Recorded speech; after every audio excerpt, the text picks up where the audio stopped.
In this video, we are going to study about the next series of the simple microscope, that is after simple scope, we are going to study about the compound microscope. Or it needs more concentration than the simple microscope. Basically, on studying the each and every optical instrument, our basic purpose is to calculate its magnifying power. Whether it may be your simple microscope, compound microscope, telescope, कुछ भी होगा, अपन हर समय क्या calculate करेंगे, उसकी simple magnifying power को calculate करेंगे. ये बात समझ में आ रही है. So we are going for the next, that is your compound microscope.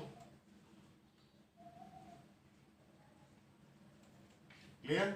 Compound microscope, इसका बेसिक कंस्ट्रक्शन अपन ने उस पिछले वीडियो में सुन रखा है आपका. ये कि कंपाउंड माइक्रोस्कोप में there are two types of lenses. The one lens which is closer to eye is said to be the eye piece. The lens closer to object is said to be the objective lens, as well as both the lenses are mounted inside the tube. ये बात समझ में आ रही है. इसमें एक और चीज़ है जो लास्ट में बताऊंगा मैं इसको, ठीक है. सो यहाँ पर है कि आपका ये कि कंपाउंड माइक्रोस्कोप में हमें क्या निकालनी, इसकी मैग्नीफाइंग पावर. तो let's see how compound microscope works. ये बात समझ में आ रही है. सो यहाँ पर मैंने ये बताया था कंपाउंड माइक्रोस्कोप में भी है टू लेंसेज. ये बात समझ में आ रही है. तो सपोज यहाँ पर कंपाउंड माइक्रोस्कोप में पहला केस क्या करते हैं आप यहाँ पर, ये आपका ये that is your angular adjustment. Clear. Compound microscope में पहला केस क्या करते हैं आप, ये एंगुलर एडजस्टमेंट का करते हैं. इसको थोड़ा सा और ऊपर लिख देता हूं क्योंकि बहुत ही ज्यादा जरूरत पड़ेगी यहाँ पर व्हाइट बोर्ड की, क्योंकि बड़ा डेरिवेशन है ये.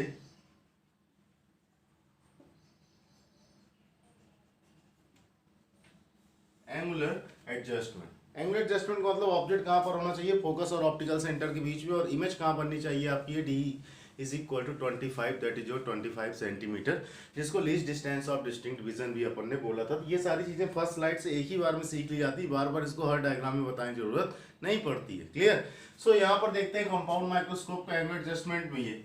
सो यहाँ पर कंपाउंड माइक्रोस्कोप में दो लेंस होते हैं. ये तो ये आपका फर्स्ट लेंस है, इस तरीके से ये मैं बना रहा हूँ मैं कंप्लीट, अभी लेंस को कवर नहीं कर रहा हूँ ये. और यहाँ पर रखा है मैंने ये आपका ये, that is your second lens. Clear. So इस तरीके से ये फर्स्ट लेंस है और ये आपका सेकंड लेंस है. थोड़ा सा और गैप कर देते हैं, थोड़ा सा डायग्राम बड़ा चाहिए होगा. और डायग्राम देख ले एक बार में, क्योंकि एक बार में समझ में आता ही नहीं. ये इस तरीके से इस लेंस को अपन बोल रहे हैं क्या यहाँ पर आपका ये, that is your objective lens. और ये लेंस कौन सा है आपका यहाँ पर, ये that is your I piece है. Clear. This is your objective lens and this is your I piece. फिर यहाँ पर क्या करते हैं आप, ये दैट इज योर, यहाँ पर क्या रखते हैं, कोई ऑब्जेक्ट रखे हैं इस तरीके से. तो this is the optical centre of your I piece. The name of this one is your C1. It is the optical centre of your I piece, जिसका नाम कितना आपका C2, और C1 क्या है, ऑब्जेक्टिव लेंस का ये ऑप्टिकल सेंटर. फिर यहाँ पर क्या है कि जो भी लेंस होगा हमेशा उसके जो भी वर्डिंग होगी सफिक्स उसी के हिसाब से रखेंगे. जैसे ऑब्जेक्टिव लेंस है तो इसकी focal length f0, O for objective, F for on. I P से इसकी फोकल लेंथ कितनी ले लेंगे अपन, F ही ले लेंगे. ये बात समझ में आ रही है. ये जो ऑब्जेक्ट है, the name of the object is your AB. ये ऑब्जेक्ट आपका जो है यहाँ पर इस तरीके से है ये, that is your name of the object is your AB. इसकी ऑब्जेक्टिव लेंस से जो डिस्टेंस होगी वो कितनी लेंगे अपन, ये दैट इज योर U0 ले लेंगे. ये बात समझ में आ रही है. और फोकल लेंथ इसकी है कितनी आपकी यहाँ पर, ये F0 है. ठीक है. फिर इसके बाद क्या करना है आपको, ये कि यहाँ पर इस ऑब्जेक्ट की क्या बनानी, इमेज बनानी है. अब हमारे पास दो लेंसेज है, देखो यहाँ पर ये, this is your lens number 1. Clear. और एक लेंस इधर की ओर है जिसको कि बाद में कवर करूंगा मैं. तो हमें यहाँ पर ध्यान समझना है, किसी भी कंपाउंड माइक्रोस्कोप में हमेशा दो लेंस होंगे ही होंगे. एक ऑब्जेक्टिव लेंस होगा और दूसरा कौन सा होगा आपका, ये आई पीस होगा ही. ये जो ऑब्जेक्टिव लेंस होता है आपका ये क्या करता है कि ऑब्जेक्ट की पोजीशंस को इसके लिए क्या करता है, एडजस्ट करता है. ध्यान समझना. ये अपन ने सिंपल माइक्रोस्कोप पढ़ा था और सिंपल माइक्रोस्कोप में केवल एक ही लेंस होता था और वही लेंस इमेज की साइज को क्या कर देता था, आपका इंक्रीज कर देता था. यहाँ पर भी सिंपल माइक्रोस्कोप की तरह यहाँ पर जो मेन माइक्रोस्कोप का काम करेगा वो कौन करेगा, आपका आई पीस करेगा. ऑब्जेक्टिव लेंस का काम क्या होता है कि ऑब्जेक्ट की सही पोजीशन को इसके लिए क्या करना, आपका ये एडजस्ट करना. और क्योंकि यहाँ पर मेन वर्क किसका होता है आपका ये, the main work is of your I piece. ये बात समझ में आ रहा है. डन. ठीक है. तो इसको आगे देखते हैं अभी. सो यहाँ पर क्या है कि अगर ऑब्जेक्ट इस तरीके से रखा हुआ है तो हमें देखना है कि इसकी इमेज कहाँ बनेगी. ये बात समझ में आ रही है. तो ऑब्जेक्ट से दो रेज लेते हैं. एक पहली रेज कैसे लेते हैं अपन, ये that is your parallel to the principal axis, और दूसरी रेस कहाँ से पास करते हैं, इसके ये ऑप्टिकल सेंटर से सेकंड रे पास करते हैं। ये जो पैरेलल टू प्रिंसिपल एक्सिस जा रही है कहाँ से होकर जाएगी, फोकस से। तो इसका फोकस कितना है, जूम कर रखा है अपन ने F0, तो सपोज F0 कहाँ पर है, कहीं यहाँ पर, यहाँ पर ही। तो यहाँ पर क्या चली गई इसकी ये, दैट इज और इस तरीके से ये फोकस इस रेस ले लिया, तो ये रेस कहाँ से होकर पास हुई, फोकस पर। और ये वाली जो रेस है ये कैसे निकल जाएंगी आपकी, बिल्कुल स्ट्रेट निकल जाएंगे इस तरीके से आपकी यहाँ पर ही। क्लियर। तो ये रेस कैसे निकल गई, बिल्कुल आपकी यहाँ पर ये स्ट्रेट निकल गई। फिर इसके बाद जब ये रेस स्ट्रेट निकल गई तो यहाँ पर क्या कर रही हैं आपकी, मीट कर रही हैं। थोड़ा सा ही डायग्राम एडजस्ट करना होता है बार बार, इसीलिए लेंस को पूरा नहीं बनाता हूँ ना। तो ये कौन सा लेंस है आपको, ये दैट इज योर ये आई पीस है, और इसका जो ऑप्टिकल सेंटर है C2, और इसकी फोकल लेंथ कितनी है आपकी FE। डन। सो यहाँ से क्या हुआ, ये ऑब्जेक्ट था, इस ऑब्जेक्ट की जो इमेज बनी वो कहाँ पर बनी आपकी, ये यहाँ पर बनी इस तरीके से। ये the name of the image is what, that is your A dash, और क्या है आपका यहाँ पर ये B डैश। ये बात समझ में आ रहा है, ये कोई प्रॉब्लम इसमें। डन। सो यहाँ पर एक कंसेप्ट यूज करते हैं ये कि भाई पहले ऑब्जेक्ट से बनी हुई इमेज, पहले लेंस से बनी हुई इमेज अगले लेंस के लिए किसका वर्क करती है, ऑब्जेक्ट का। तो ये जो इसकी इमेज है, अगर इमेज है तो इसकी डिस्टेंस कितनी यहाँ से यहाँ तक ये, तो यहाँ से यहाँ तक जो इसकी डिस्टेंस है ये कितनी आपकी है, that is your V0। V0 क्या है, इस ऑब्जेक्ट की इस लेंस से इमेज की क्या है, ये डिस्टेंस है। अब इसकी जो इमेज बन रही है वो इस लेंस के लिए किसका वर्क करेगी, ऑब्जेक्ट का वर्क करेगी। ये बात समझ में आ रहा है। तो अगर ये ऑब्जेक्ट है इस लेंस का, इस लेंस से इसकी डिस्टेंस कितनी हो जाएगी आपकी यहाँ पर ये, दैट इज योर, इसको ले लेंगे अपन UE ले लेंगे। क्यों UE बोल रहे, क्योंकि अब सब कुछ किसके लिए शुरू होने वाला है आपका, आई पीस के लिए। ध्यान समझना, ये सबसे पहले ऑब्जेक्ट को कहीं भी रख दो, उसकी इमेज बनाओ, और उसकी इमेज जो है उसके लिए किसकी तरह वर्क करेगी आपको, ये ऑब्जेक्ट की तरह वर्क करेगी। ये बात समझ में आ रही है। अब यहाँ पर ध्यान समझना, ये कौन सा एडजस्टमेंट लिखा हुआ है, एंगुलर एडजस्टमेंट। एंगुलर एडजस्टमेंट में ऑब्जेक्ट कहाँ पर होता है, तो ऑब्जेक्ट होता है हमेशा ऑप्टिकल सेंटर और फोकस के बीच में। ये बात समझ में आ रही। तो इसका मतलब ये है कि यहाँ मैं कह रहा हूँ कि मेन यहाँ सिंपल माइक्रोस्कोप का काम, मेन यहाँ माइक्रोस्कोप का काम कौन सा लेंस करेगा, पहला लेंस करेगा। दूसरा लेंस क्या है, केवल और केवल इमेज को क्या करेगा, वो एडजस्ट करेगा, और कुछ भी नहीं कर रहा। ये बात समझ में आ रही।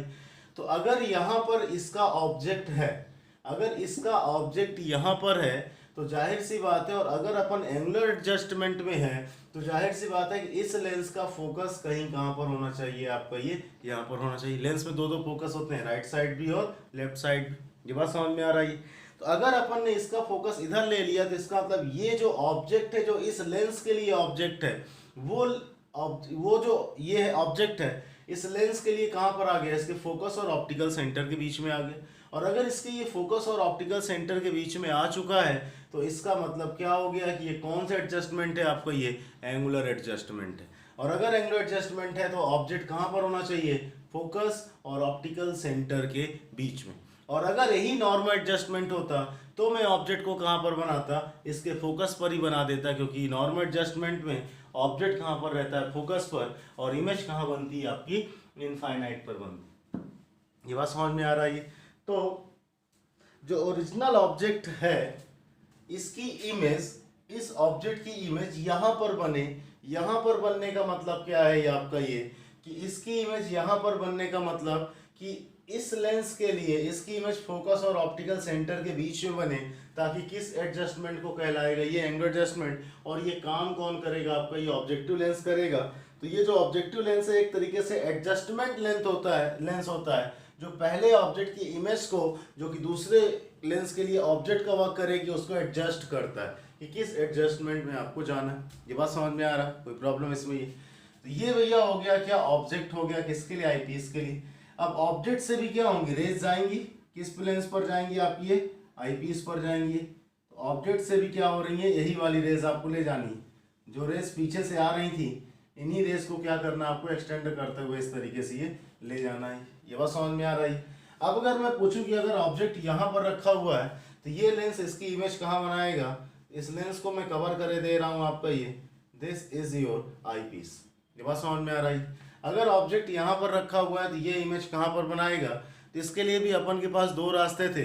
एक रे कैसे लेते, प्रिंसिपल एक्सिस के पैरेलल लेते, और दूसरी रे इसके सेंटर से भेज देते और देखते इमेज कहाँ पर बनेगी। लेकिन ये सारी चीज़ें अब आपको नहीं करनी। ये बात समझ में आ रहा। रीजन ये है यहाँ पर ये कि जब ऑब्जेक्ट, ये जो रेज अपन डिसाइड करते हैं कि दो रेज ले लेते हैं ये और ये, वो तब डिसाइड करते हैं जब ऑब्जेक्ट के पास पहले से रेज नहीं होती।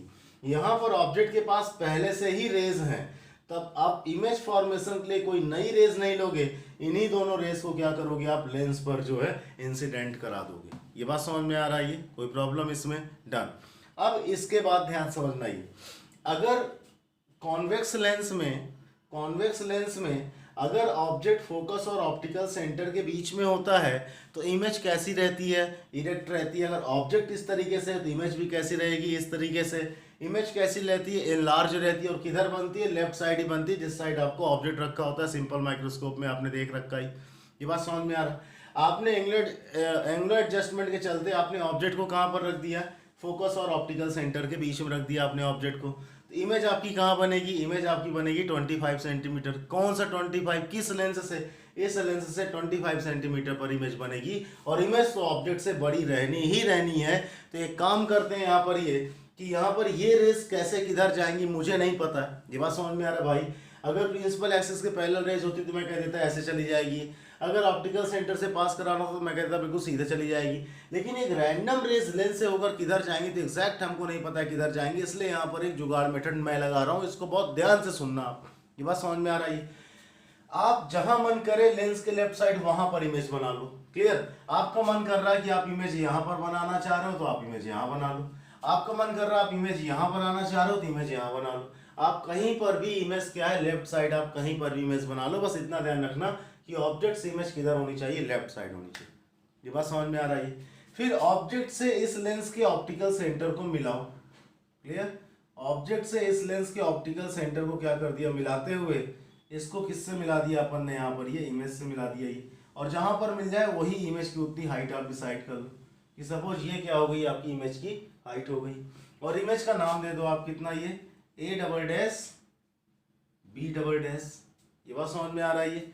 और यहाँ पर ये जो इमेज की जो डिस्टेंस है, ये डिस्टेंस कितनी हो जाएगी आपकी? ये तो दैट इज, इसको VE बोलो। V is equal to capital D is equal to 25 centimetre. क्यों? क्योंकि ऑब्जेक्ट अगर फोकस और पोल के बीच में है, फोकस और ऑप्टिकल सेंटर के बीच में, तो इमेज कहाँ पर बनानी होती है एडजस्टमेंट में? 25 सेंटीमीटर। क्योंकि ये जो इमेज है इस लेंस की इमेज है, इसलिए इसको VE से नोट किया, जिसकी वैल्यू किसके इक्वल है? D is equal to 25 centimetre. ये बात समझ में आ रहा है? देखो क्या किया, शुरुआत से सुनना ही। यहाँ पर ऑब्जेक्ट लिया, ऑब्जेक्ट की इमेज यहाँ पर बना ली, फिर उसी ऑब्जेक्ट से दोनों रेस क्या कर लिया? भेज दिए। दोनों रेस भेजने के बाद अपन ने ये जो ऑब्जेक्ट है जो इस लेंस का है, इसको अपन ने ऑप्टिकल सेंटर से मिलाते हुए उस रेस को क्या किया? अपन ने बैक साइड ड्रॉ किया। और जहां मन करे वहां पर आप इमेज बना लो, चाहे यहाँ बना लो, चाहे यहाँ बना लो, चाहे यहाँ बना लो, जहां मन करे वहां। डिफरेंट बुक्स में डिफरेंट जगह, लेकिन मैं हमेशा इसी जगह बनाता हूँ। क्लियर? जहां भी इमेज बनाओ उस इमेज की डिस्टेंस कितनी लोगे आप? 25 सेंटीमीटर। क्योंकि कौन सा एडजस्टमेंट चल रहा है आपका यहाँ पर? ये एंगुलर एडजस्टमेंट चल रहा। और जैसे ही आप यहाँ पर ये 25 सेंटीमीटर ले लोगे तो अब देखो अब करना क्या है। यहाँ पर इस ऑब्जेक्ट की इमेज यहाँ पर कैसे बनी हुई होगी? तो यहाँ पर ये जो 2 पॉइंट्स है ना, इन दोनों पॉइंट से इसको क्या कर दो आप? डॉटेड से मिला दो। इस तरीके से मैंने क्या कर दिया? इसको इस तरीके से ये डॉटेड से मिला दिया। क्लियर? और इसको भी क्या कर दो आप? नीचे वाले को भी डॉटेड से मिला दो। और जो डॉटेड आ रही है इसको, इसी लाइन को क्या कर दो? बिल्कुल इधर, ये बिल्कुल स्ट्रेट भेज दो इस तरीके से। ये जो डॉटेड आ रही है बिल्कुल इसी लाइन को क्या कर दो आप? इधर से स्ट्रेट भेज दो। तो इसका मतलब क्या हुआ? ध्यान समझना। इसका मतलब क्या हुआ? इसका मतलब ये निकला कि ऑब्जेक्ट से जो 2 रेस गई थी आपकी, इस ऑब्जेक्ट से 2 रेस गई थी ना, वो लेंस से रिफ्रैक्शन बाद इधर चली गई। इधर नहीं मीट की, बैक साइड ड्रा करने पर यहाँ पर मीट कर गई, इसलिए यहाँ पर क्या बन गई आपकी? ये इमेज बन गई। ये बात समझ में आ रहा है? ध्यान समझना। ये जो यहाँ इस ऑब्जेक्ट से जो 2 रेस गई थी, ये क्या हुआ आपका? ये कन्वर्जिंग लेंस है, तो इन रेस को लेंस ने क्या किया? इधर कन्वर्स किया। लेकिन इधर की ओर मीट नहीं कर रही थी, तो इनको जब बैक साइड ड्रॉ किया गया तो इनकी इमेज कहाँ पर मिली अपने को? इस जगह मिली, जो कि अपन ने पहले इमेज को डिसाइड कर लिया था। तो अगर एक बार में करेक्ट डायग्राम बनाना है तो इमेज को आपको क्या करना पड़ेगा? पहले डिसाइड करना पड़ेगा, और इसके बाद ही फिर क्या करोगे आप? रेस वगैरह ड्रॉ करोगे। तो कैसे करते हैं ये? तो सबसे पहले ऑब्जेक्ट ले लो, ऑब्जेक्ट से आने वाली दोनों रेस को लेंस में इंसिडेंट करा दो, फिर यहाँ से ऑप्टिकल सेंटर से एक लाइन खींच दो, उस लाइन में तुम्हारा जहां मन करे वहां एक इमेज ड्रॉ कर लो, और फिर जो इमेज आए जहां पर भी ये इंसिडेंट पॉइंट है उन इंसिडेंट पॉइंट्स को स्केल से लेकर इधर से डॉटेड मिला दो, और स्केल से इधर ये डार्कर कर देगा, तो इधर देखोगे गैप बनता जाएगा, इधर क्या होता जाएगा आपको बनता जाएगा इधर की ओर ये, तो यहाँ पर इमेज बन गई। और यहाँ पर रहती है आपकी आई, क्योंकि इसी आई से ही क्या करना आपको ये देखना ही है, तो आपको इमेज कहाँ दिखाई देगी, ये यहाँ पर दिखाई देगी। इस लेंस से कितना दूर दिखाई देगी, 25 सेंटीमीटर दूर दिखाई देगी, और किस पोजीशन पर दिखाई देगी, तो पोजीशन कितनी है आपकी A double dash B double dash आपकी इमेज की है पोजीशन। ये बात समझ में आ रहा है, ये कोई प्रॉब्लम इसमें, डन। तो ये कैसा एडजस्टमेंट हुआ आपको, ये एंगुलर एडजस्टमेंट का। और ये जो सिंपल सा डायग्राम आपके सामने दिख रहा है ना, ये एंगुलर एडजस्टमेंट का एक बहुत ही सिंपल सा क्या है आपका ये डायग्राम है, और कोशिश उम्मीद करता हूँ ये डायग्राम शायद आपको समझ में आ गया। ये बात समझ में आ रही। अब क्या निकालनी है, इसकी मैग्नीफाइंग पावर निकालनी है, इस लेंस की क्या निकालनी है अपने को। अब बहुत ध्यान से देखना भी है, क्योंकि अब जो कैलकुलेशन होने जा रही है ये क्या निकालनी है इसकी है, that is your magnifying power. Clear. तो magnifying power m is equal to कितना होता है आपका ये बीटा डिवाइड बाई अल्फा होता है। m इज इक्वल टू कितना, बीटा डिवाइड बाई अल्फा होता है। और बीटा कितना होता है आपका ये, that is your angle made by image at eye. और आई के साथ मैंने क्या कहा था कि आई के पास जो लेंस रहेगा उसके ऑप्टिकल सेंटर से एंगल देखना है, कहा जाता है बीटा क्या है आपको यहाँ पर ये, that is your angle made by image at eye. ये बात समझ में आ रही है। तो इसका मतलब फाइनल कौन सी इमेज, फाइनल इमेज। क्लियर। तो फाइनल इमेज का आई के साथ एंगल, आई यहाँ पर है, आई के साथ ना सोचकर आई के पास जो लेंस रहता है उसके ऑप्टिकल सेंटर से एंगल देखते हैं, ये बात मैं पहले ही बता चुका हूँ। ये बात समझ में आ रही है। सो यहाँ पर है क्या, ये जो फाइनल इमेज है इसने इस लेंस के जिसके साथ आई लगा हुआ है, इस लेंस के ऑप्टिकल सेंटर के साथ कितना एंगल बनाया, that angle will become your how much, that will become your beta. Alpha क्या होता है, एंगल मेड बाय ऑब्जेक्ट। कौन सा ऑब्जेक्ट, इनिशियल ऑब्जेक्ट। कौन सी इमेज, फाइनल इमेज। देखो ध्यान से, कितने भी लेंसेज का अरेंजमेंट हो, इनिशियल ऑब्जेक्ट अलग होगा और फाइनल ऑब्जेक्ट आपका अलग होगा। ये बात तो इतनी समझ में आ रही ना। तो यहाँ पर जब अपन मैग्नीफाइंग पावर को जब कैलकुलेट कर रहे हैं तो that is your beta upon alpha. तो बीटा क्या है आपका ये angle made by image at eye. Eye का मतलब कौन सा लेंस, आई पीस, क्योंकि आई पीस के साथ कॉन्टैक्ट में रहती है और आई पीस के ऑप्टिकल सेंटर के साथ आपको एंगल देखना होता है। तो इमेज का मतलब कौन सी इमेज, फाइनल इमेज जो कहाँ पर बन रही है, A double dash B double dash पर। तो उसका अपन ने ऑप्टिकल सेंटर पे, आई पीस के ऑप्टिकल सेंटर पर एंगल देख लिया, कितना हो गया, बीटा हो गया। फिर कह रहा है angle made by object at eye. अब ऑब्जेक्ट ने आई पर कितना एंगल बनाया और कब, जब ऑब्जेक्ट कहां पर रखा हो आपका, कैपिटल डी पर, जिसका फॉर्मूला होता है angle made by object at I when object is placed at your capital D. तो सबसे पहले ऑब्जेक्ट को कहां पर रखना है आपको, कैपिटल डी पर, और कैपिटल डी यहां पर है, तो इस ऑब्जेक्ट को उठाकर अपन यहां पर रखेंगे। ये इस ऑब्जेक्ट को उठाकर कहां रखते हैं अपन, ये यहां पर इस तरीके से रख देते हैं, ये इस तरीके से। ये सपोज इसका नाम कितना हो जाता है आपका ये A triple dash B double dash. तब इस ऑब्जेक्ट को इसके ऑप्टिकल सेंटर से मिलाते हैं अपन, ये इस ऑब्जेक्ट को इसके ऑप्टिकल सेंटर से इस तरह से मिला देते हैं। तो ये जो एंगल बना, ये एंगल क्या कहला रहा है आपका, ये अल्फा कहला रहा है। ये बात समझ में आ रहा है। आई का एंगल ऑप्टिकल सेंटर से कोई प्रॉब्लम नहीं, ऑब्जेक्ट का एंगल भी ऑप्टिकल सेंटर से, लेकिन कब, जब ऑब्जेक्ट कहां पर रखा हो, कैपिटल डी पर रखा हो, और ऑब्जेक्ट जब यहां पर रहेगा तभी उसकी डिस्टेंस इस लेंस से कितनी होगी, कैपिटल डी पर होगी। तो ये इस तरीके से हो गया ये। अब देखो तो ये राइट एंगल ट्रायंगल है आपका, ये बात समझ में आ रही है। कौन सा ट्रायंगल आपका ये, in triangle A triple dash B double dash C2। ये बात समझ में आ रही है। In triangle A triple dash B double dash और कौन सा है आपका C2।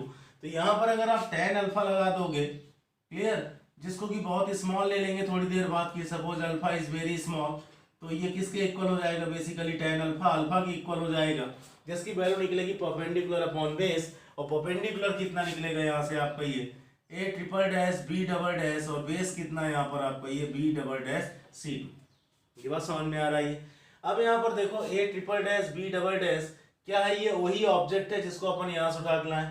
तो अगर यहाँ पर ऑब्जेक्ट की हाइट AB है तो ये हाइट भी इक्वल होगी। मतलब मैं यहाँ पर कहना चाहता हूँ कि since AB is equal to कितना हो रहा है यहाँ पर आपका ये A triple dash B double dash, तो आप यहाँ से क्या लिख सकते हो, AB लिख सकते हो ये।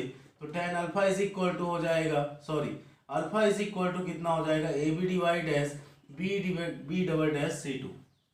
ये बात समझ में आ रही है। इस तरीके से किसकी वैल्यू निकाल ली अपन ने, ये tan अल्फा की वैल्यू निकाल ली। तो tan अल्फा की वैल्यू निकाला और अल्फा अगर बहुत स्मॉल है तो tan गायब हो जाएगा, इसलिए मैंने tan अल्फा को सीधे क्या लिख दिया, यहाँ पर अल्फा लिख दिया। और जिसकी वैल्यू निकल कर कितनी आ रही है आपकी, ये a triple dash b double dash divide by b double dash c2। और यहाँ पर इसी ऑब्जेक्ट को उठा के रखा है, तो अगर इसकी हाइट ए बी है तो यहाँ पर भी इसकी हाइट ए बी होगी, इसलिए a triple dash b double dash क्या रख दिया, ए बी। तो यहाँ से अल्फा की वैल्यू कितनी आ गई आपकी, ये ए बी डिवाइड बाई कितनी आ गई आपकी, ये बी डबल डैश c2 आ गई। ये बात समझ में आ रही है, कोई प्रॉब्लम इसमें, डन। फिर अब आप क्या करते हैं, आप ये यहाँ से ध्यान सुनना, एक ट्रेंगल आपको ये दिख रहा, क्लियर, एक ट्रेंगल आपको ये दिख रहा, कौन सा triangle, A double dash B double dash c2। तो यहाँ पर मैं लिख रहा हूँ आपका ये in triangle A double dash B double dash c2, clear. इस ट्रेंगल में अगर आप देखोगे, इस ट्रेंगल में अगर आप देखोगे तो यहाँ पर क्या निकलेगा आपका, ध्यान समझना, ये यहाँ पर निकलेगा tan बीटा। और सपोज बीटा बहुत स्मॉल है तो tan बीटा किस में कन्वर्ट हो जाएगा, बीटा में कन्वर्ट हो जाएगा ये। तो tan beta is equal to perpendicular upon base. तो परपेंडिकुलर कितना हो जाएगा आपका यहाँ पर, ये a double dash b double dash divide by कितना हो जाएगा आपका, b डबल डैश c2 हो जाएगा। ये बात समझ में आ रही है। This is the value of what, beta. Beta की वैल्यू कितनी आ रही है, a double dash b double dash divide by b double dash c2। Alpha की वैल्यू कितनी आ रही है, ab, और b डबल डैश कितनी आ रही है आपकी, c2 आ रही है। अब आप सब कुछ साथ में नोट करते चलना, क्लियर। आपके पास अल्फा आ गया और आपके पास क्या आ गया आपका, ये बीटा आ गया। ये आपको क्या निकालनी, मैग्नीफाइंग पावर निकालनी। तो सो मैग्नीफाइंग पावर कितनी हो जाएगी आपकी, that is your beta divide by alpha हो जाएगी। बीटा की वैल्यू वहां पर रखेंगे तो कितना आ जाएगा आपका, ये A double dash B double dash divide by B double dash c2 whole divide by alpha की वैल्यू रखेंगे तो ये आ जाएगा A B divide by B double dash c2। तो यहाँ से b डबल डैश c2 और b डबल डैश c2 क्या हो जाएंगे आपके, कैंसिल हो जाएंगे। कब, जब अपन यहाँ पर अल्फा और बीटा की वैल्यूज को क्या कर देंगे, पुट कर देंगे। सो हमारे पास निकल के कितना आएगा, ये a double dash b double dash divide by कितना आ गया, a b। This is the magnifying क्या आ रही है आपकी, पावर आ रही है किसकी, कंपाउंड माइक्रोस्कोप। ये बात समझ में आ रही है। फिर यहाँ पर क्या करना है आपको, ये एक सिंपल क्वांटिटी से ये जो है आपका a डैश b डैश, इस a डैश b डैश से इसको मल्टीप्लाई कर देते हैं और क्या कर देते हैं अपन, इसको ये डिवाइड कर देते हैं। और बहुत ध्यान से सारे स्टेप देखते रहना। ही मैग्नीफाइंग पावर कैलकुलेट किया तो कितनी आई, a double dash b double dash divide by a b। हमारा अभी यहाँ हिसाब किताब नहीं बन रहा, तो अपन ने इसमें मल्टीप्लाई कर दिया a डैश b डैश और उसी से क्या कर दिया अपन ने, डिवाइड कर दिया इक्वेशन पर, कोई फर्क नहीं पड़ा। एक a डैश b डैश को आप इसके साथ ले लो और एक a डैश b डैश को आप इसके साथ ले लो, तो आपके पास कितना बचा यहाँ पर, ये दैट इज और a dash b dash divide by a b into कितना बचा, ये a double dash b double dash divide by कितना बचा आपका, ये a dash b dash, and this is the magnifying power. ये बात समझ में आ रही है। अब उससे फायदा क्या मिला आपका, ये that is your a dash b dash divide by a b, और जो कर रहे हैं a double dash b double dash divide by a dash b dash से, इससे हमें क्या फायदा हुआ, तो इससे हमें बहुत फायदा हुआ और उस फायदे को अपन क्या करने हैं अभी देखते हैं, ठीक। तो यहाँ पर देखो है क्या ये, कि जैसे अभी मैग्नीफाइंग पावर भूल जाओ, ये इस लेंस के लिए इमेज कहाँ पर है, ये है, इसका ऑब्जेक्ट कहाँ पर है, यहाँ पर ये। इस लेंस के लिए इमेज कहाँ पर है, ये है, और इसका ऑब्जेक्ट कहाँ पर है, यहाँ पर ये बात समझ में आ रही है। अगर मैं पूछूं इस लेंस की मैग्नीफाइंग पावर कितनी, ऑब्जेक्टिव लेंस है, सपोज m नॉट को बोल दिया मैंने what, that is your magnifying power of, क्या हो गया आपका, ये magnifying power of objective lens. ये बात समझ में आ रही है। m नॉट क्या है, सॉरी मैग्नीफाइंग पावर नहीं बोलते इसको, इसको बोलते हैं मैग्निफिकेशन। m नॉट क्या है, ये मैग्निफिकेशन ऑफ ऑब्जेक्टिव लेंस, इसको अपन ने एज्यूम कर ली। ये बात समझ में आ रहा है कि ऑब्जेक्टिव लेंस की मैग्निफिकेशन कितनी है आपकी, m नॉट है। मैग्निफिकेशन ऑफ लेंस क्या होता है, height of image divide by height of object, यही तो बताया मैंने ना। मैग्निफिकेशन क्या होता है, height of image to the height of object. अब यहाँ पर अगर इसकी मैग्निफिकेशन निकालनी है तो इसकी हाइट ऑफ इमेज कितनी, a डैश b डैश, और इसका हाइट ऑफ ऑब्जेक्ट कितना आपका a b। तो इसका कितना निकल के आएगा आपका यहाँ पर, ये that is your a dash b dash divide by कितना हो जाएगा आपका, ये a b हो जाएगा। ये बात समझ में आ रही है। सिमिलरली यहाँ पर m e ले लेते हैं आप, ये तो m e क्या है आपका, ये मैग्निफिकेशन ऑफ कितना है आपका, ये that is your I piece है।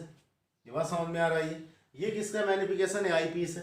तो आई पीस वाले लेंस का मैग्निफिकेशन क्या होगा, again height of image to the height of object. तो इसकी इमेज यहाँ पर है, इसका ऑब्जेक्ट यहाँ पर ही। तो इसकी इमेज की हाइट कितनी हो गई आपकी ये, that is your a double dash b double dash divide by इसका ऑब्जेक्ट कहाँ पर है आपका ये a dash b dash.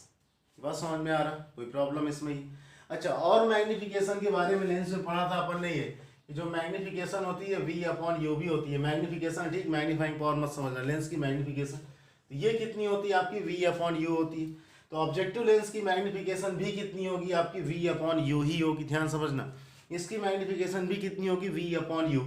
Objective lens के लिए इमेज किधर है, राइट साइड, तो v की जगह कितना रख दोगे आप यहाँ पर ये प्लस v नॉट। v की जगह कितना रखोगे यहाँ पर आप ये, that is your plus v not, और डिवाइड बाई इसका ऑब्जेक्ट किधर है, लेफ्ट साइड, तो u की जगह कितना रख दोगे यहाँ पर आप ये माइनस u नॉट रख दोगे। तो ये कितना आ जाएगा minus v not divide by कितना आ जाएगा आपका ये u नॉट आ जाएगा। ये बात समझ में आ रही है। अब इसकी मैग्निफिकेशन भी कितनी होगी आपकी v अपॉन यू ही होगी, किसकी, आई पीस के लिए। तो आई पीस का v भी किधर की ओर है, लेफ्ट साइड पर है। आई पीस का u भी किधर की ओर है आपका ये लेफ्ट साइड पर है। तो v भी नेगेटिव होगा और v की जगह कितना रख सकते हो आप, d रख सकते हो, और u भी नेगेटिव होगा तो इसकी वैल्यू आ जाएगी minus D divide by minus U E. तो ये सॉल्व होके आ जाएगा कितना, d divide by U E आ जाएगा। इतनी बात समझ में आ रही कि नहीं आ रही, कोई प्रॉब्लम इसमें ही है, डन। तो ये सब बहुत ही बेसिक है उन लेंसेज का जो अपन ने प्रीवियस टॉपिक्स में क्या करके रखा है, इसको पढ़ के रखा है, ठीक। अब यहाँ पर देखो ये, अगर इसको अपन बोल देते हैं this is your equation number first, इसको बोल देते हैं इक्वेशन नंबर सेकंड, और इसको बोल देते हैं इक्वेशन नंबर थर्ड। तो a dash b dash divide by A B की जगह a dash b dash divide by A B जगह क्या लिख सकते हो, m नॉट लिख सकते हो, और a double dash b dash divide by a dash b dash जगह क्या लिख सकते हो आप, m ही लिख सकते हो। तो इसका मतलब ये वैल्यू किसकी है, ये वैल्यू m नॉट की, और ये वैल्यू किसकी है, m ई की। सो यहाँ से निकल कर आ जाएगा ये कि जो मैग्नीफाइंग पावर होती है कंपाउंड माइक्रोस्कोप की, ये प्रोडक्ट होती है सिंपल मैग्निफिकेशन की। किसकी किसकी मैग्निफिकेशन की, मैग्निफिकेशन ऑफ ऑब्जेक्टिव लेंस और मैग्निफिकेशन ऑफ आईपीस की। जो मैग्निफिकेशन होता है उसी का प्रोडक्ट ही क्या कहलाता है, कंपाउंड माइक्रोस्कोप की मैग्नीफाइंग पावर कहलाती है, या इसी को एंगुलर मैग्निफिकेशन भी बोलते हैं, ठीक। सो यहाँ पर क्या है आपका ये पहला statement regarding the magnifying power of the compound microscope is what, the first statement is what, first statement is कि the magnifying power of compound microscope is the product of magnification of the objective lens with magnification of the eyepiece. ये बात समझ में आ रहा। अब इसकी value को क्या करेंगे अपन, कैलकुलेट करेंगे। तो अपन इन वैल्यूज को पुट करते हैं। एम नॉट की जगह क्या लिख सकते हो आप, minus B nought divide by U nought. M E की जगह क्या लिख सकते हो आप, D divide by U E. तो यहाँ पर क्या लिख सकते हो इसको, minus B nought divide by U nought, और इनटू क्या लिख सकते हो आप, डी डिवाइड बाई कितना लिख सकते हो आप, U E. This is the magnification and it is set to be your equation number A. ये बात समझ में आ रही है। अब अगर अपन किसके लिए चले, अगर अपन चलते हैं किसके लिए, आपको ये ऑब्जेक्टिव लेंस के लिए। ऑब्जेक्टिव लेंस के लिए लेंस मेकर्स फार्मूला लगा रहे हैं, लेंस फार्मूला लगा रहे हैं। तो for objective lens, clear, for objective lens lens formula क्या होता है, 1 upon V minus 1 upon U is equal to 1 upon F. इसका ऑब्जेक्ट किधर है, राइट साइड है, और वैल्यू कितनी है आपकी, ये वी नॉट है, माइनस इसका ऑब्जेक्ट किधर है, लेफ्ट साइड है, वैल्यू कितनी यू नॉट है, तो ये हो जाएगा माइनस यू नॉट। और फोकस कितना एफ नॉट है, कॉन्वेक्स लेंस है, फोकस हमेशा प्लस में होती है, 1 डिवाइड बाई कितना हो जाएगा आपको, ये एफ नॉट हो जाएगा। फिर यहाँ से कितना आ गया, ये 1 डिवाइड बाई वी नॉट, और प्लस हो गया 1 divide by U nought is equal to 1 divide by कितना हो गया आपका, एफ नॉट हो गया। पूरे में कैपिटल डी से मल्टीप्लाई कर दो। और यहाँ पर एक चीज और ध्यान देखना ये कि हाँ, यहाँ पर ये जो अप्लाई कर रहे हैं ना अपन, ये ऑब्जेक्टिव लेंस के लिए नहीं अप्लाई करेंगे, किसके लिए अप्लाई करेंगे, आईपीस के लिए। ये बात समझ में आ रहा है। लेंस फार्मूला किसके लिए अप्लाई करेंगे आप, ये फॉर आईपीस, क्लियर। आईपीस के लिए लेंस फार्मूला अप्लाई करेंगे तो कितना आ जाएगा, ये 1 upon V minus 1 upon U is equal to 1 upon F. Eyepiece का इमेज कहाँ पर है, कैपिटल डी पर, लेफ्ट साइड, तो माइनस डी। ऑब्जेक्ट किधर है, यूई पर, लेफ्ट साइड, तो माइनस यूई। तो ये कितना हो जाएगा, 1 divide by minus D minus 1 divide by minus U E is equal to focal length किसमें, इसकी प्लस में। तो ये कितना बचेगा आपका, ये 1 divide by minus D plus 1 divide by कितना बचेगा, U E is equal to 1 divide by F E. पूरे में कैपिटल डी से मल्टीप्लाई कर देंगे तो minus capital D divide by D plus D divide by कितना आ जाएगा, U is equal to D divide by कितना हो जाएगा आपका, एफ ई हो जाएगा। ये आ गया 1 प्लस डी डिवाइड बाई कितना आ गया U is equal to D divide by कितना हो गया आपका एफ ई हो गया। इस 1 को आप इधर भेज दोगे इस तरीके से, ये -1 है, इस 1 को इधर भेज दोगे तो ये 1 प्लस हो जाएगा, तो अपन को वैल्यू निकल के आ जाएगी D divide by U is equal to 1 plus D divide by कितना आ जाएगा यहाँ पर आपका ये एफ ई आ जाएगी। इसको बोल देते हैं इक्वेशन नंबर सेकंड बोल देते हैं, या इक्वेशन नंबर इसको फोर्थ, अपने हिसाब से बोलते जाना ही।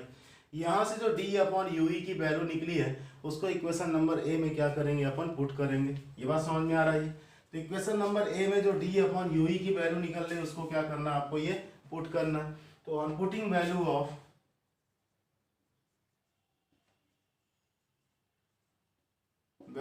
D upon U E in equation A, तो जो मैग्नीफाइंग पावर निकल के आ रही है वो कितनी आएगी -b0 divide by U not, ये आ जाएगा 1 प्लस डी डिवाइड बाई कितना आ जाएगा आपका ये F E. And this is the final magnification of the compound microscope in its angular adjustment. ये बात समझ में आ रही है। और इसका बी अगर देखेंगे फॉर नॉर्मल एडजस्टमेंट, अगर इसको नॉर्मल एडजस्टमेंट के लिए हमको देखना पड़ेगा यहाँ पर ये, तो नॉर्मल एडजस्टमेंट के लिए जो ऑब्जेक्ट होगा, कौन सा ऑब्जेक्ट, ये वाला, ये कहाँ पर होना चाहिए इस लेंस के फोकस पर। क्यों ये वाला ऑब्जेक्ट, क्योंकि माइक्रोस्कोप का काम ये वाला ऑब्जेक्ट कर रहा है। ये बात समझ में आ रही है। तो यहाँ पर क्या है आपका ये वाला लेंस कर रहा है माइक्रोस्कोप काम, क्यों कर रहा है, क्योंकि माइक्रोस्कोप में मैंने कैसा बताया था इमेज कैसी होती है आपकी, इरेक्ट होती है, वर्चुअल होती थी। यहाँ पर इस ऑब्जेक्ट की इमेज इरेक्ट नहीं थी, इस मतलब ये माइक्रोस्कोप काम नहीं कर रहा। इस ऑब्जेक्ट की इमेज कैसी थी आपकी, इरेक्ट थी, ये काम कर। तो भाई अगर ये माइक्रोस्कोप पर काम कर रहा है तो इसका ऑब्जेक्ट कहाँ पर होना चाहिए एडजस्टमेंट में, इसके फोकस पर, मतलब यहाँ पर यूई की वैल्यू किसके इक्वल होनी चाहिए, एफ ई के इक्वल होनी चाहिए। इसका मतलब यहाँ पर यूई की वैल्यू किसके इक्वल होनी चाहिए आपकी, ये एफ ई के इक्वल होनी चाहिए, तब इमेज कहाँ पर बनती, इनफाइनाइट पर बनती। तो फ्रॉम इक्वेशन ए देख लो यहाँ पर ये, दैट इज जो फ्रॉम इक्वेशन ए, तो इक्वेशन ए से जो मैग्नीफाइंग पावर निकल के आ रही है -b0 divide by U not into D upon U E, और यूई की जगह कितना रख दोगे आप, एफ ए रख दोगे, तो डी डिवाइड बाई एफ ई। ये जो मैग्नीफाइंग पावर है ये किसकी हो जाएगी, ये कंपाउंड माइक्रोस्कोप की किस एडजस्टमेंट की मैग्नीफाइंग पावर है आपकी, ये नॉर्मल एडजस्टमेंट की मैग्नीफाइंग पावर हो जाएगी। ये बात समझ में आ रहा है। तो आई होप इतना थोड़ा बहुत आपके समझ में आया होगा। इस वीडियो को बहुत ध्यान से देखोगे, सारी चीजें एक साथ लिंक करके चलोगे, ये सबके सब अपने आप समझ में आ जाएगी। सिंपल माइक्रोस्कोप की मैग्नीफाइंग पावर कितनी आई थी, M is equal to 1 plus D upon F E. फिर इसके बाद नॉर्मल एडजस्टमेंट में कितनी आई थी, डी अपॉन एफ ई। तो ध्यान समझना, जितनी भी मैग्नीफाइंग पावर निकालोगे एंगुलर एडजस्टमेंट से अगर 1 को गायब कर दोगे तो किसकी बन जाएगी, नॉर्मल की। एंगुलर एडजस्टमेंट में ये सब कुछ है, 1 को उड़ा दो तो कितना बचेगा, डी अपॉन एफ ई, इसके साथ मल्टीप्लाई, ये किसकी बन गई आपकी, नॉर्मल एडजस्टमेंट की। ये एक रटने का तरीका हो गया। लेकिन एग्जाम में कभी कभी 2 नंबर में क्यों यही आता है ये कि कंपाउंड माइक्रोस्कोप का नॉर्मल एडजस्टमेंट में रे डायग्राम क्या करो आप, ये ड्रॉ करो। तो रे डायग्राम कैसे ड्रॉ करना है, तो यहाँ पर ध्यान सुनना ही है। तो यहाँ पर ये सारी की सारी चीजें अपने को यहाँ से ये हटानी पड़ेगी, क्लियर। तो इन सारी की सारी चीजों को यहाँ से मैं हटा रहा हूँ, ठीक।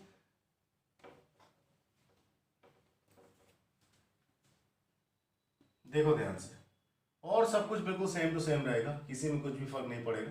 अल्फा बीटा नहीं ड्रॉ करना है क्योंकि अपन इसका सब कुछ क्या कर चुके हैं, ये कैलकुलेट कर चुके हैं, ठीक। देखो यार, ऑब्जेक्टिव लेंस के पास आपने क्या लिया, एक ऑब्जेक्ट लिया, उस ऑब्जेक्ट की आपने यहाँ इमेज बना ली। इतना समझ में आ रहा है। अब ये जो इमेज है इसके लिए किसका वर्क करेगी, ऑब्जेक्ट का वर्क करेगी। तो ये इमेज अगर इस लेंस के कहाँ पर आ जाए, आपकी फोकस पर आ जाए, मतलब ये कितना फोकल लेंथ, मतलब ऑब्जेक्ट डिस्टेंस किसके इक्वल हो जाए, फोकल लेंथ के इक्वल हो जाए, तो कौन सा एडजस्टमेंट हो जाएगा यहाँ पर आपका, ये दैट इज योर, ये हो जाएगा ये नॉर्मल एडजस्टमेंट हो जाएगा। ये बात समझ में आ रही है। इसका मतलब ये जो कहानी थी किसके लिए हो गई, आपकी नॉर्मल एडजस्टमेंट के लिए हो गई। और अगर ये कहानी अगर आपकी नॉर्मल एडजस्टमेंट के लिए हो चुकी तो इमेज कहाँ बनानी, इनफाइनाइट पर। तो कैसे बनेगी, इन्हीं दोनों रेस को लेते जाओ ये, और यहाँ से क्या कर दो आप, ये दोनों रेस पैरेलल निकाल दो, थोड़ा सा कन्वर्स करके दोनों रेस कैसे निकाल दोगे आप, पैरेलल। अब अगर ये पैरेलल रेस हैं तो आगे मीट करेंगे क्या, नहीं करेंगी, तो इनको भी किधर की ओर कर दो आप, ये इस तरीके से बैक साइड, इसी तरीके से पैरेलल बिल्कुल ड्रॉ करते जाओ। तो इमेज कहाँ पर चली जाएगी इनकी, आपकी ये इमेज एट इनफाइनाइट, ये मिलेगी नहीं। और ये डायग्राम किसका बन जाएगा आपका, ये नॉर्मल एडजस्टमेंट का बन जाएगा। तो आई होप थोड़ा बहुत आपके पल्ले पड़ा होगा ये सारी चीज़ें। मैं यहाँ पर बस कर रहा हूँ, ओके। सो नेक्स्ट टर्न पे इसको फिनिश करने की कोशिश करेंगे। आई होप कल ये ख़त्म हो जाएगा, ओके। Thank you.